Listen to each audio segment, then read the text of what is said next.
Hi friends, welcome to my channel. ఈరోజు కీమా గ్రేవీతోని దోశ అండి. యాక్చువల్గా కీమా దోశ చేద్దాం అనుకున్నాను, కాకపోతే మా బాబు డ్రైగా ఉంటే తినడు. సో అందుకోసమని కీమా గ్రేవీ చేశాను. దాంతోనైతే బాగానే తిన్నాడు. ఒక 3 దోసెస్ అయితే. చూడండి కీమా గ్రేవీ అనేది ఎలా చేసుకోవాలో చూడండి. మొదటిగా చికెన్ తీసుకొచ్చుకొని మంచిగా వాష్ చేసుకొని కుక్కర్లో ఉప్పు పసుపు వేసి ఈ విధంగా ఉడికించుకోవాలండి. ఉడికించుకున్న తర్వాత ఆనియన్స్ కట్ చేసుకొని పక్కన పెట్టుకోవాలి. అదేవిధంగా చికెన్ని కీమా ముక్కల్లాగా కట్ చేసుకోవాలి చిన్న చిన్నగా. చూడండి ఈ విధంగా. మీకు కావాలంటే బయట కూడా కట్ చేసుకొని తీసుకొని రావచ్చు.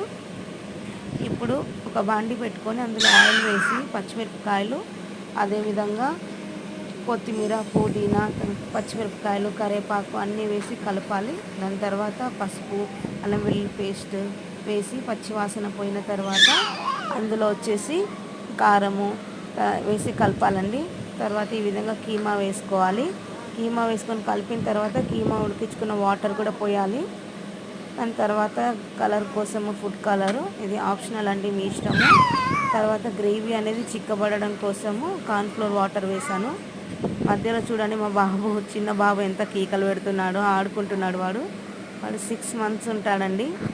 సో కీకలు బాగా పెడుతున్నాడు.